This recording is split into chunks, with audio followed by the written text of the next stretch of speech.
Hey guys, what's going on? My name is Chippy, and today I'll be discussing the NA League of Legends offseason and my predictions on teams. This episode is going to be on TSM, as you probably know from the title, and I'm going to be changing up the format from the way I did the CLG video. This time I will be showing the completed roster on, or my opinion, what I think the completed roster should look like, and then I will be going into more of the details. Keep in mind that I will be trying to keep things balanced and realistic, and I'm not looking to stack any teams. I'm trying to make the teams fairly realistic in terms of what players would want to play for what teams. For example, Bjergsen won't be going to Golden Guardians and whatnot, like making it seem like teams are, or players are going to want to play for those teams, not just those teams are going to want those players. So we're going to go ahead and this episode's on TSM. Like I said, this is the final example roster. Not many changes, as you can see, but I'll go into detail more about what I think TSM is going to be doing. So top lane is still Hanser. Jungle, they bring in Dardoch. In the mid lane, you still have Bjergsen. There's no reason to give up Bjergsen. This is because he's the star player. He's the icon of TSM. There's no reason to get rid of him. And this is assuming that TSM decides to keep their bot lane, so there's no more import slots for them to use. Then we're going to have to get an NA jungler. And so we're going to go ahead and we'll play with the idea that Dardoch would go ahead and be picked up, which makes sense. It would be a nice aggressive jungler for TSM to pick up, but I also want to talk about some other players that I feel like would fit the role. So I want to talk about TSM real quick, some of the things that I feel like they have problems with, and the first thing is their import slots. Because I feel like they're going to keep Sven and Mithy, that means they have no import slots to fill in, and top lane talent in NA is mostly imports. This is why I kept Hanser. So you have Flame someday, Huni, and Impact. Impact is going to be a resident, but there's probably no way that Team Liquid is going to give him up. And the three other top laners I mentioned that are strong right now are imports, so I don't see them picking up them, because then they'd have to change their bot lane and that'd be a lot of moving around. And I see them staying with Hanser because he is the better talent in terms of which top laners are the best that are residents or that don't take up import slots, and so I don't see them really changing that up. The other thing I'd like to talk about is the loyalty to Bjergsen. This is not so much of a problem as I just want to talk about it. It kind of limits their changes they can make. They can replace Bjergsen, but there's no reason for them to. He's literally TSM, like he is now the icon of TSM. I don't really see them replacing him, and so I'm not going to take him off the roster. Like I said, this is not a problem. Bjergsen's a great player. Bjergsen has always been praised for being a hard worker and whatnot, so there's no reason to move him. I'm just saying that it makes it hard to make changes because you cannot touch the mid lane basically. And the last thing I want to talk about is their consistency with staff. They tend to change their staff almost every year. So 2015 Loco Doco, 2016 was Woodbuck and Weldon for summer. 2017 was Parth and 2018 was Sasang and Les Boy as strategy coach. And now 2019 going into the next split, they're gonna have Zix as their coach. So I feel like they need to get a good staff and they need to stick to it. So then that staff can develop with the players. They can get to know the players better, and they can kind of work with the players and kind of understand each other a lot better. Then there's less argument between the coaching staff and the players, and the decision making and the connection between players and staff is much stronger. So going into the other changes I feel like they can make, Meteos is a free agent. Now I've heard that Meteos is not open to move into any, or to move to TSM at least, is what I've heard. He's said that he doesn't want to be on TSM, but let's just fancy the idea that he may want to. He's an early game monster. He has the highest first blood percentage and highest KDA out of all the junglers. These are stats from spring because he did not play much in summer. He is somewhere in the middle for the rest of the stats, meaning he is a consistent player. And we've seen him on tanks, his signature Zac, and he plays off tanks like Skarner and Olaf. I'm not going to go into his whole champion pool, those are just examples.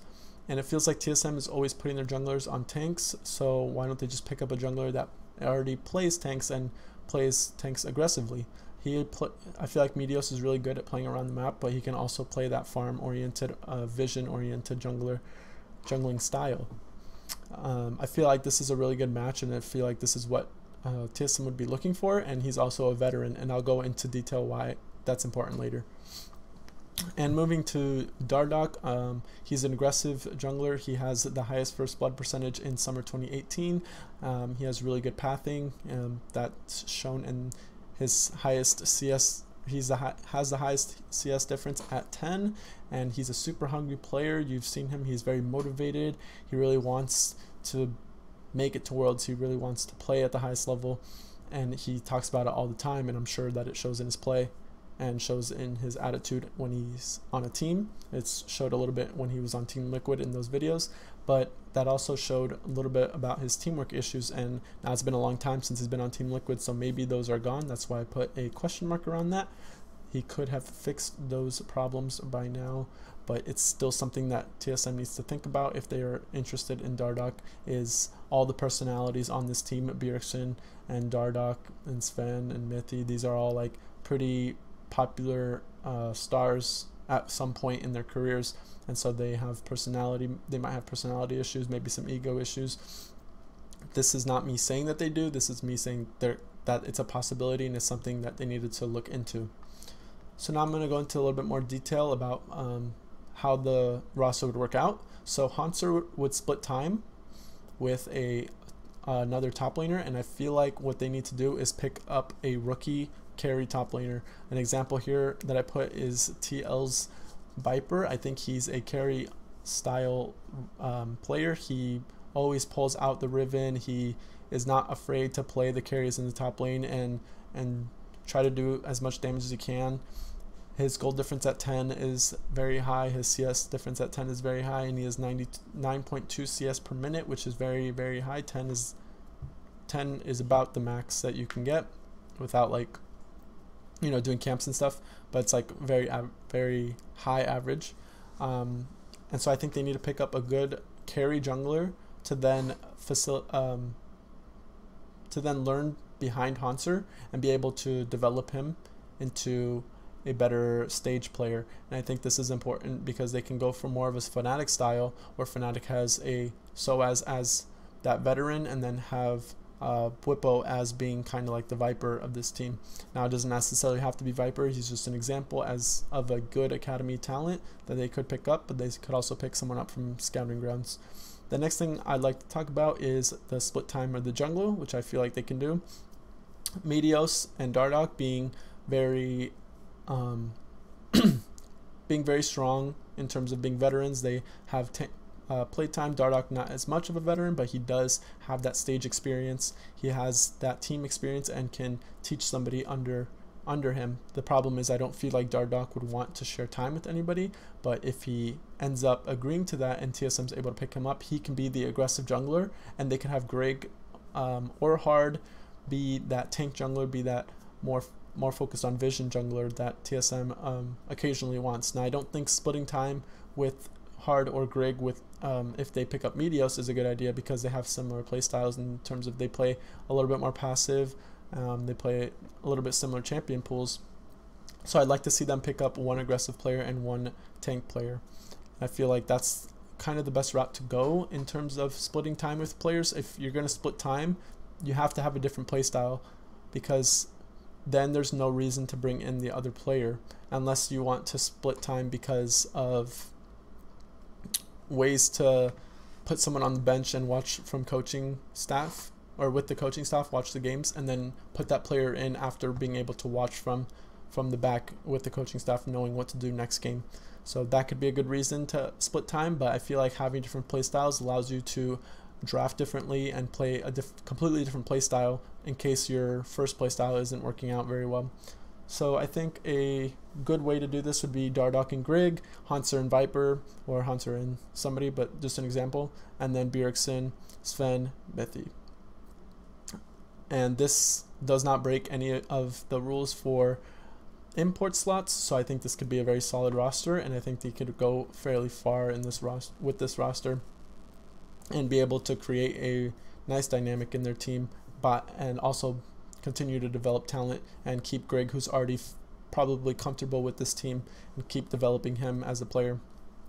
But that's everything that I have. Let me know in the comments what you guys think, and let me know what you guys think that TSM should do. Do you think they should keep their roster? Do you think they should drop Bjergsen? Do you think that TSM Dardoch is impossible and would be a terrible addition? Do you think that splitting time in the top lane would be awful and they need to get rid of Hanser too? Just let me know what you think. I'd like to see what everyone thinks and what everyone thinks that TSM should be doing, and any players I might have missed. Would be cool to see people correct me and seeing what players I might have missed. So I appreciate everybody for watching though, and make sure you comment, like, and subscribe for more content. I'm going to be releasing more videos like this on the off season, and the next team will most likely be C9, or I will cover Echo Fox. So thanks for watching, and you'll also notice, side note, that you'll notice consistency between my videos, so you won't see the same player mentioned in another team. All rosters will be finalized, and at the end I will make a video of all the rosters and talking about how the LCS power rankings would be if those rosters were to come true.